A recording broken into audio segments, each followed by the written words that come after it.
Hello and welcome to the channel. आज की video में हम पढ़ेंगे motion along a straight line.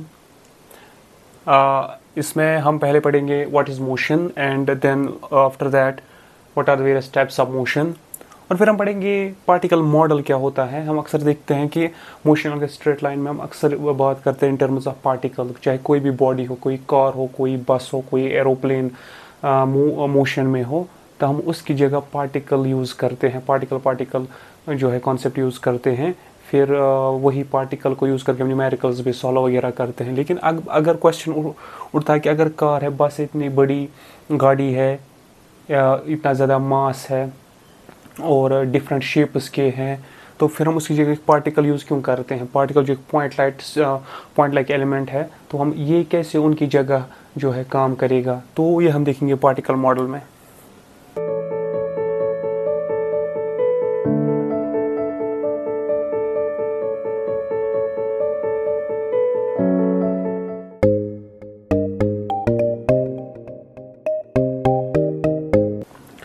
तो चलिए शुरू करते हैं हम मोशन से। तो मोशन क्या होती है, तो हमने लास्ट वीडियो में फ्रेम ऑफ रेफरेंसेस के बारे में पढ़ा। उसकी लिंक मैं डिस्क्रिप्शन बॉक्स में डाल दूंगा, उसकी लिंक यहाँ पे भी मिलेगी। कि मोशन जो है, इसमें दो कॉन्सेप्ट्स इंपॉर्टेंट है, एक है फ्रेम ऑफ रेफरेंस और दूसरा है टाइम। क्योंकि मोशन जब हम डिफाइन करते हैं, मोशन होती है change in position of a particle, change in position of a particle. तो एक पार्टिकल को पोजीशन चेंज करनी है, लेकिन इंपॉर्टेंट ये है कि विद रिस्पेक्ट टू टाइम के साथ continuously, and with respect time and frame of reference. ये इंपॉर्टेंट है। क्यों इंपॉर्टेंट है? क्योंकि अगर मैं कहूँगा कि मैं रेस्ट पे हूँ और फ्रेम यूज़ नहीं करूँगा कि किस चीज़ के रेस्पेक्ट में मैं रेस्ट पे हूँ, तो मैं ये साबित नहीं कर सकता कि मैं रेस्ट पे हूँ। फॉर एग्जांपल मैं कहूँगा मैं रेस्ट पे हूँ, लेकिन कोई कहेगा नहीं आप अर्थ पे हो और अर्थ रेवोल्यूशन में है, हमेशा सन के इर्द रिवॉल्व कर रहा है, रोटेट कर रहा है, तो मैं जो है वो आर्ग्यू करेगा कि मैं जो है रेस्ट पे नहीं हूँ, और वो सही भी है। लेकिन अगर वहीं पे मैं देखूँगा कि with respect to this room मैं रेस्ट पे हूँ, with respect to the trees outside मैं तो रेस्ट पे डेफिनेटली हूँ, तो अगर मैं रेफरेंस यूज़ नहीं करूँगा तो मैं कभी साबित नहीं कर पाऊंगा कि वेदर मैं रेस्ट पे हूँ या मैं मोशन में हूँ। तो जब मैं फ्रेम ऑफ रेफरेंस यूज़ करता हूँ, किसी के रेस्पेक्ट में बोलता हूँ कि इसके रेस्पेक्ट में मैं रेस्ट पे हूँ, तो तब जो है मतलब बनता है, तब मैं बात कर सकता हूँ आगे, तब सेंस बनता है। तो यही वजह है कि फ्रेम ऑफ रेफरेंस जो है इंपॉर्टेंट है मोशन को डिफाइन करने में, क्योंकि मोशन रिलेटिव होती है। तो relative to what I am moving, ये क्वेश्चन मुझे कहना है। तो फ्रेम है। दूसरा टाइम। तो टाइम का कॉन्सेप्ट यहाँ पे, फॉर एग्जांपल एक बॉडी है, ये यहाँ से यहाँ तक मूव कर रही है, और यहाँ पर टाइम जो है ये 5 सेकंड से शुरू होके 10 सेकंड्स तक यहाँ तक जा रही है। तो यहाँ से क्लॉक टिक कर रहा है 5 6 7 8 9 10, और ये कंटिन्यूसली अपनी पोजीशन चेंज कर रही है ये बॉडी। अब 10 सेकंड से लेकर 20 सेकंड्स तक बॉडी जो है अपनी जगह ही अपनी पोजीशन चेंज नहीं कर रही है। फिर 20 सेकंड से ये जाके जो है यहाँ पे टी इज 30 सेकंड्स तक कंटिन्यूसली फिर से पोजीशन चेंज कर रही है। तो क्या हम इसकी एंटायर ट्रिप को एक मोशन बोलेंगे या नहीं बोलेंगे? तो यही है जो है कॉन्सेप्ट ऑफ टाइम आएगा यहाँ पे मोशन में, कि इसको हम एंटायर जो है ट्रिप को हम मोशन नहीं बोलेंगे, ये एक मोशन है। क्यों? क्योंकि चेंज इन पोजीशन, बॉडी तो अपनी पोजीशन यहाँ से यहाँ तक चेंज कर रही है विद टाइम, क्योंकि टाइम ड्यूरेशन ले रही है ये 5 सेकंड्स, 10 - 5 सेकंड्स का ये टाइम ड्यूरेशन ले रही है। तो यहाँ से यहाँ तक जो है ये एक मोशन कहलाई जाएगी। अब टाइम यहाँ पे तो मूव हो रहा है, पोजीशन चेंज, टाइम तो पास हो रहा है, पोजीशन चेंज नहीं हो रही है। तो टाइम 10 सेकंड से 20 से ये 10 सेकंड्स में ये जो है ये बॉडी मोशन में नहीं है ऑब्वियसली, क्योंकि टाइम तो चल रहा है लेकिन पोजीशन चेंज नहीं हो रही है। फिर 20 सेकंड से लेकर फिर 30 सेकंड फिर से यहाँ से टाइम भी कंटिन्यू, क्योंकि टाइम किसी का वेट नहीं करता है, टाइम तो जो है आगे बढ़ेगा। अब पोजीशन यहाँ से यहाँ तक चेंज हो रही है, तो ये मोशन नंबर 2 है। तो ये दूसरी मोशन है, तो ये पहली मोशन है, और यहाँ पर मोशन है ही नहीं। तो जब तो मोशन ऐसे डिफाइन करते हैं, change in position of a particle, लेकिन with time and with frame. With frame तो आया समझ, विद टाइम मीन्स ये एक मोशन है, ये दूसरी मोशन है, एंटायर ट्रिप को एक ही मोशन है ये बोलेंगे, क्योंकि यहाँ ये 10 सेकेंड्स जो है ये इसने अपनी पोजीशन चेंज नहीं की। तो एंटायर ट्रिप जो है टाइम 30 सेकेंड्स - 5 सेकेंड्स को 25 सेकेंड्स। तो इस एंटर 25 सेकंड्स में एक ही मोशन नहीं हुई, इसमें रेस्ट भी हो गया। तो changing position of a body with respect to time and frame of reference is known as motion. Now types of motion.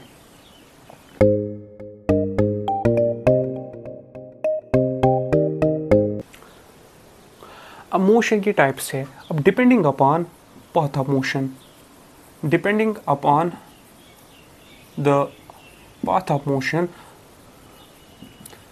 Motion की कुछ टाइप्स हैं। पाथ ऑफ मोशन हो गया वो लाइन जिसके अलोंग बॉडी चल रही है, वो पाथ किस शेप का था, कैसा था, तो उसके बेसिस पे मोशन के टाइप्स हैं। एक मोशन होती है जिसको हम बोलते हैं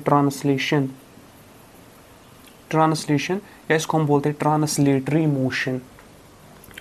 तो ये क्या होती है? ये वो मोशन होती है जब बॉडी का पाथ स्ट्रेट लाइन होगी, जब बॉडी स्ट्रेट लाइन पे चलती है तो हम बोलते हैं ये बॉडी ट्रांसलेटरी मोशन में है या ट्रांसलेशन कर रही है। दूसरी, अगर पाथ ऑफ मोशन सर्कुलर होगा, फिर चाहे पूरा सर्कल हो या सर्कल की एक आर्क हो, एक हिस्सा हो, ऐसी मोशन जब हम बॉडी ऐसे चलेगी सर्कुलर फैशन में, जैसे कार एक टर्न करती है किसी कॉर्नर पे, किसी मोड़ पे, तो इसको हम बोलते हैं बॉडी सर्कुलर मोशन में है, सर्कुलर मोशन। और इसे बेहतर तरीका ये है याद रखना कि अगर बॉडी ने, हम ऐसे याद रखेंगे क्योंकि वो वर्ड भी यूज होता है, फिर कंफ्यूजन हो जाएगा, कि अगर पूरा सर्कल नहीं है बल्कि एक आर्क, इसको हम बोलते हैं कर्वीलिनियर मोशन, खाली अगर आर्क है। अब अगर पूरा सर्कल है, ऐसे पूरा सर्कल मार रही है गाड़ी, यहाँ पे है, यहाँ पे है, फिर यहाँ पे है, पूरा सर्कल कंप्लीट कर रही है, इसको हम बोलेंगे सर्कुलर मोशन। जैसे अर्थ जो है सन के इर्द गिर्द पूरा सर्कल कंप्लीट करता है, तो ये सर्कुलर मोशन है। ऑब्वियसली वो सर्कुलर नहीं होता, वो इलिप्टिकल होता है, एलिप्स वो छोड़ेंगे, लेकिन हम मानेंगे वो एक सर्कुलर मोशन है क्योंकि कंप्लीट सर्कल कवर होता है। इसी तरह अब अगर बॉडी ऐसे एक जगह में है, फिर ये राइट की साइड जा रही है कुछ डिस्टेंस, फिर वहाँ से वापस आ रही है, फिर दूसरे साइड जा रही है, फिर से वापस आ रही है, तो ये मानेंगे हमें एक साइकिल इसने पूरा किया, यहाँ से यहाँ तक, फिर वापस, फिर दूसरे साइड, फिर वापस, फिर ये ऐसे कंटिन्यूसली करती है ऐसे। तो ये साइकिल्स क्या वो बोलते हैं हम इनको, साइकिल्स। अगर बॉडी ऐसे मोशन करेगी कि एक फिक्स्ड पोजीशन के अबाउट एक साइड से जा रही है, फिर उतना ही दूसरे साइड, फिर वापस उस साइड, फिर वापस इस साइड, अगर पाथ ऑफ मोशन ऐसा होगा सर्कुलर टाइप, पीरियोडिक टाइप, जो पाथ एक कवर करती है फिर वही से रिपीट करती है, फिर वही रिपीट करती है, तो इसको हम बोलते हैं वाइब्रेशन और वाइब्रेटरी मोशन, वाइब्रेशन और वाइब्रेटरी मोशन। तो ये कुछ टाइप्स ऑफ मोशन है। इसी तरह एक और है, अगर एक बॉडी है, ये अपने ही एक्सिस के अबाउट रोटेट हो रही है, तो एक तो हो गया सर्कल में घूमना ऐसे, फिर यहाँ थी, दूसरा हो गया अपने ही इर्द गिर्द आसपास ऐसे घूमना, ये है रोटेशन। लेकिन अगर मैं ऐसे चलूंगा, सर्कुलर मोड मारूंगा, दैट इज कर्विलिनियर मोशन, और मैं अपनी जगह ऐसे करूंगा तो रोटेटरी मोशन या रोटेशन बोलते हैं हम इसको। तो फिफ्थ है रोटेशन और रोटेटरी मोशन। तो ये कुछ टाइप्स ऑफ मोशन है depending upon the path of the motion क्या है।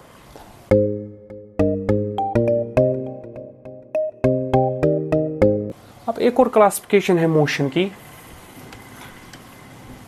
जिसको हम बोलते हैं, वो क्लासिफिकेशन है based on whether the body is moving with constant velocity और नॉट। अगर बॉडी एक कांस्टेंट वेलोसिटी पे मूव कर रही है तो एक टाइप ऑफ मोशन कहते हैं उसको, अगर कांस्टेंट वेलोसिटी नहीं है तो वो दूसरे टाइप ऑफ मोशन कहलाती है। तो एक हो गया यूनिफॉर्म मोशन। अब ये क्लासिफिकेशन है based on velocity vector. Velocity जो है वेक्टर है, और हमें पता है कि जो वेलोसिटी है वेक्टर, किसी भी वेक्टर की तरह इसका मैग्नीट्यूड होगा। वेलोसिटी के मैग्नीट्यूड का दूसरा नाम है स्पेशल नाम, उसको हम बोलते हैं स्पीड, और इसकी डायरेक्शन होगी। अब वेलोसिटी कब एक बॉडी की कांस्टेंट होगी? जब इसके दोनों पार्ट्स कांस्टेंट रहेंगे। तो जब बॉडी की स्पीड भी कांस्टेंट होगी, डायरेक्शन भी फिक्स्ड होगी, यानी कि बॉडी जो है स्ट्रेट लाइन पे चल रही है और एक ही स्पीड पे चल रही है। एक कार है जो स्ट्रेट लाइन पे चल रही है तो डायरेक्शन तो फिक्स हो गई, ये तो फिक्स हो गया। अब स्पीड भी एक है, स्पीड है ये 40 किलोमीटर पर आवर पे चल रही है, एक्सेलेरेटर एक ही जगह है, ना एक्सेलेरेटर दब रहा है ना एक्सेलेरेटर ब्रेक दब रही है, एक ही स्पीड पे है, डायरेक्शन फिक्स हो गई, स्पीड फिक्स हो गई, हम कहेंगे इसकी वेलोसिटी कांस्टेंट है। जब भी मोशन ऐसी होगी कि इसमें बॉडी जो है वो कांस्टेंट वेलोसिटी पे चल रही है तो हम बोलते हैं बॉडी जो है यूनिफॉर्म मोशन कर रही है, body is in uniform motion, the motion is said to be uniform. लेकिन अब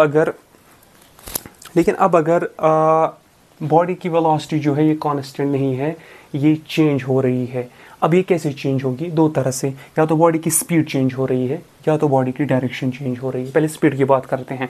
स्पीड मतलब एक गाड़ी जो यहाँ पे ड्राइवर है, या तो एक्सेलेरेटर दबा रहा है तो स्पीड बढ़ेगी, या तो ये ब्रेक दबा रहा है तो स्पीड कम होगी। दोनों केसेस में स्पीड चेंज हो गई तो स्पीड चेंज हो गई, वेलोसिटी चेंज हो गई। या तो एक्सेलेरेटर ना दबा रहा है ना ब्रेक दबा रही है, एक्सेलेरेटर एक ही है लेकिन ये टर्न मार रहा है गाड़ी को, ये एक मोड पे है, कॉर्नर पे टर्न ले रहा है, तो उस केस में डायरेक्शन चेंज हो रही है। चाहे एक्सेलेरेटर दबे, चाहे ब्रेक दबे, चाहे स्टीयरिंग मोड़ी जाए, तो तीनों केसों में कोई ना कोई चीज़ दोनों में चेंज होगी। दैट मीन्स वेलोसिटी चेंज होगी। जब भी मोशन ऐसी होगी कि उसमें बॉडी की वेलोसिटी चेंज हो रही है, फिर किसी भी एस्पेक्ट से चेंज हो, स्पीड बढ़ने से हो, स्पीड कम होने से हो, या टर्न लेने से हो, तो हम कहते हैं कि बॉडी जो है वो नॉन यूनिफॉर्म मोशन कर रही है। तो इस मोशन को हम बोलते हैं नॉन यूनिफॉर्म मोशन। अब ये टाइप्स ऑफ मोशन जो मैंने पढ़ा है, एक था डिपेंडिंग अपॉन द पाथ और दूसरा था depending upon the velocity, whether velocity is constant और नॉट।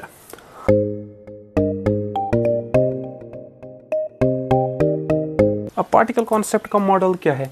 हम अक्सर देखते हैं स्पेशली जब भी बॉडी जो है ट्रांसलेशन में होती है, यानी कि स्ट्रेट लाइन पर मोशन कर रही होती है, जब भी बॉडी ट्रांसलेशन में होगी हम अक्सर देखते हैं, हम यूज़ करते हैं गाड़ी की जगह, किसी भी बॉडी की जगह, ऑब्जेक्ट की जगह पार्टिकल। तो इसका मतलब क्या होता है? इसको हम बोलते हैं कि हम पार्टिकल मॉडल वहाँ पर यूज़ कर रहे हैं। अब पार्टिकल मॉडल हम कहाँ पे मान सकते हैं कि एक ऑब्जेक्ट को पार्टिकल मान सकते हैं, और कहाँ पर हम एक ऑब्जेक्ट को, एक बड़ी बॉडी को हम एक पार्टिकल नहीं मान सकते। पार्टिकल मीन्स एक पॉइंट लाइक ऑब्जेक्ट, लाइक जैसे हम इलेक्ट्रॉन को मानते हैं, होता नहीं लेकिन मानते हैं, तो ये पार्टिकल है। कब हम एक जहाज़ को भी पार्टिकल मान सकते हैं, गाड़ी को भी पार्टिकल मान सकते हैं, और कब नहीं मान सकते, ये मैं पढ़ाना चाहता हूँ। जहाँ पर मान सकते दैट मीन्स पार्टिकल मॉडल जो है ये वैलिड है वहाँ पे, और जहाँ पर हम नहीं मान सकते that means particle model valid नहीं है। हमें डायरेक्टली ऑब्जेक्ट के साइज, शेप के टर्म्स में हमें बात करनी होगी डायरेक्टली। तो कहाँ पे? तो इसके लिए 3 चीज़ें याद रखनी है। एक है रोटेशन, दूसरा है डिफॉर्मेशन, और तीसरा है शेप या जियोमेट्री ऑफ द बॉडी। अब अगर हम ऐसी कोई प्रॉब्लम पढ़ रहे हैं, हम ऐसी कोई सिचुएशन में है जहाँ पर ना रोटेशन है, जहाँ पर ना बॉडी की डिफॉर्मेशन हो रही है, और ना जहाँ पर शेप की इम्पोर्टेंस है, यानी कि न वहाँ पर शेप मैटर करती है कि शेप कैसा है तो बॉडी की मोशन इफेक्ट होगी कि नहीं होगी। अब ऐसी सिचुएशन है ना तो रोटेशन है बॉडी में, ना तो बॉडी डिफॉर्म हो रही है, और ना ही बॉडी की शेप मैटर करेगी कि इसकी मोशन कैसी होगी। चाहे शेप सर्कुलर हो तो मोशन पे कोई असर नहीं पड़ेगा, अगर वही बॉडी क्यूबॉइड होती तो मोशन पे कोई असर नहीं पड़ता। जब ऐसी तीनों सिचुएशंस नहीं होंगी, यानी कि बॉडी की मोशन जो है वो है इंडिपेंडेंट ऑफ शेप पे डिपेंड नहीं करेगी, ये भी नहीं है तो ये भी आउट हो गया। बॉडी डिफॉर्म नहीं हो रही है, इलास्टिक बॉडी की तरह बॉडी जो है स्ट्रेच नहीं हो रही है, कंप्रेस नहीं हो रही है, या शेप चेंज नहीं हो रही है, या ट्विस्टिंग कुछ भी नहीं हो रहा है, तो डिफॉर्मेशन भी नहीं हो रही, तो ये भी आउट हो गया। और तीसरा, बॉडी रोटेशन में भी नहीं है तो ये भी आउट हो गया। यानी कि रोटेशन मीन्स कोई भी सर्कुलर कर्वीलिनियर रोटेशन, ऐसी कोई भी मोशन होगी। तो जब ये तीनों चीज़ें उस सिनेरियो से आउट हो जाएंगे तो हम पार्टिकल मॉडल यूज़ कर सकते हैं, और वो पार्टिकल से जो हम वेलोसिटी निकालेंगे, जो हम एक्सेलरेशन निकालेंगे, वो वही वेलोसिटी और एक्सेलरेशन होगी जो एक्चुअल कार, एक्चुअल बस, एक्चुअल एरोप्लेन की होगी, उसमें कोई फ़र्क नहीं होगी। तो वहाँ पर क्योंकि उससे फ़ायदा ये है कि जब हम एक जहाज़ की जगह पार्टिकल कंसिडर करेंगे तो एनालिसिस सिंप्लीफाई हो जाता है, पढ़ना आसान हो जाता है। एक पार्टिकल खाली हमें पॉइंट को पढ़ना पड़ता है एक सिंपल तरीके से, तो एनालिसिस जो है पढ़ाई ये सिंपल हो जाती है, सिंप्लीफिकेशन आ जाती है। तो इसीलिए ये पार्टिकल मॉडल यूज़ होता है। लेकिन इसका ध्यान रखना है कि कहाँ पर यूज़ करेंगे, कहाँ पर नहीं यूज़ करेंगे। अब मैंने समझा कहाँ पर करेंगे और कहाँ पर नहीं करेंगे। वहाँ पर यूज़ करेंगे जहाँ पर ये तीन चीज़ें नहीं होंगी, रोटेशन नहीं होगा, अगेन डिफॉर्मेशन नहीं होगी बॉडी की, और बॉडी की शेप मोशन पे इफेक्ट नहीं करेगी, वहां पे कर सकते हैं। अब क्वेश्चन उठता है अगर ये तीन चीजें होंगी फिर पार्टिकल क्यों नहीं मान सकते।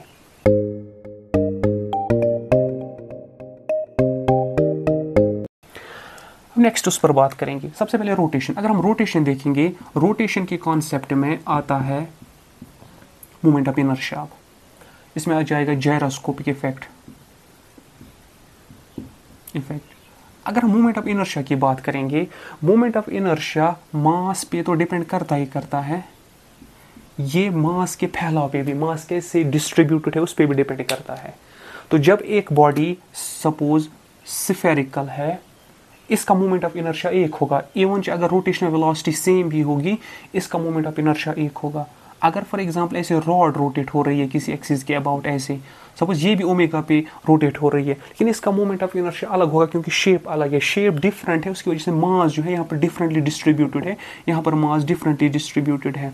तो यहाँ पर मोमेंट ऑफ इनर्शिया ना ही जो है न खाली मास पे डिपेंड करता है, बल्कि ये मास के साथ साथ मास कैसे डिस्ट्रीब्यूटेड है बॉडी में उस पर भी डिपेंड करता है।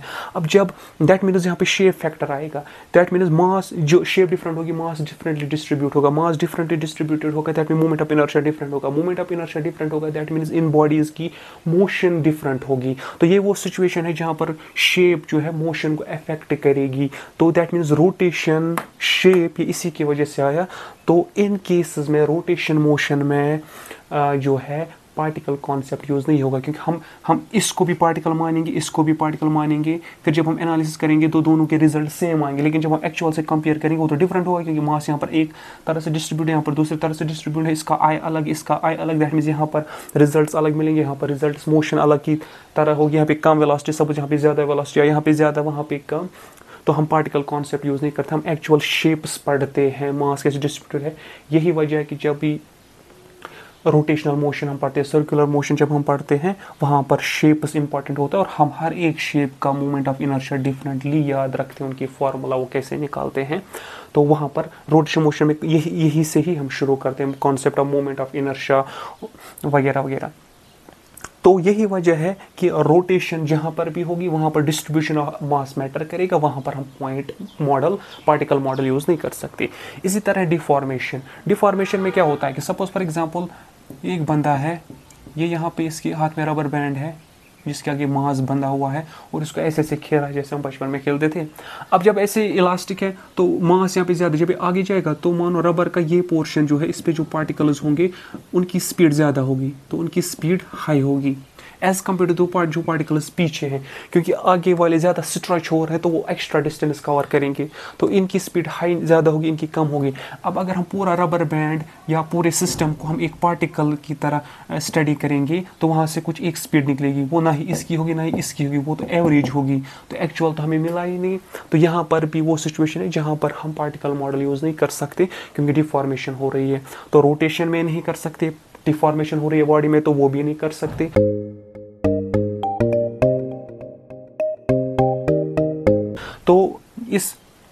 तो अब रोटेशन को बाहर निकालने के लिए बॉडी जो है वो प्योर ट्रांसलेशन में होनी चाहिए।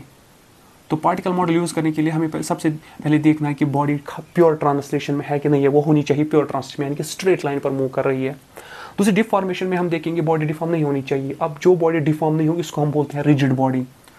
तो इसको बाहर निकालने के लिए जो बॉडी है वो होनी चाहिए रिजिड, उसमें डिफॉर्मेशन ना, स्ट्रेचिंग ना, कंप्रेशन वगैरह ना, शेप चेंज कुछ नहीं चाहिए, बॉडी रिजिड होनी चाहिए।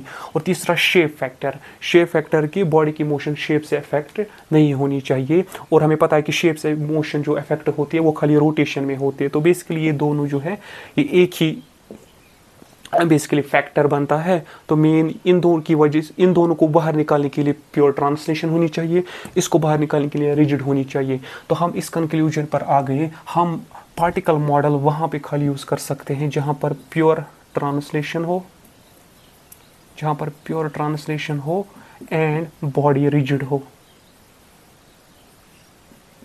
और बॉडी रिजिड हो। अब जब भी हम motion along a straight line पढ़ते हैं तो straight line motion purely translation है, और दूसरी बात बॉडी हम रिजिड एज्यूम करके चलते हैं कि बॉडी रिजिड है वहाँ पर, क्योंकि हम वहाँ पर कोई स्ट्रेचिंग के बारे में, कंप्रेशन के बारे में नहीं पढ़ते, कोई डिफॉर्मेशन नहीं पढ़ते। तो by default motion along a straight line में कॉन्सेप्ट ऑफ पार्टिकल आएगा। पार्टिकल मॉडल हम यूज़ करते हैं, कोई भी बॉडी हो कुछ भी हो हम उसकी जगह पार्टिकल ले लेते हैं और वही पढ़ते हैं। हम बोलते हैं कि अगर कार यहाँ से एक पोजीशन से यहाँ तक गई तो हम मानते चलते हैं कि हम कार की जगह इसके टिप का पार्टिकल कंसिडर करेंगे, जो ये मोशन करेगा वो ये कार की मोशन होगी, क्योंकि कार का पिछला वाला हिस्सा जिस स्पीड पे होगा, जिस डायरेक्शन में होगा, वही वाला हिस्सा वही स्पीड पे वही डायरेक्शन में आगे वाला हिस्सा भी चलता होगा, तो एक रिजिड बॉडी मानी जाएगी।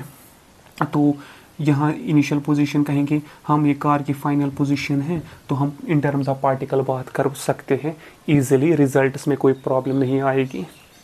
तो ये बहुत ही ज़्यादा इंपॉर्टेंट कॉन्सेप्ट था पार्टिकल मॉडल। इसको motion along a straight line में जो हम यूज़ करते हैं, तो इसको शुरू करने से पहले पार्टिकल मॉडल को जानना ज़रूरी था। तो आज के लिए इतना काफ़ी था।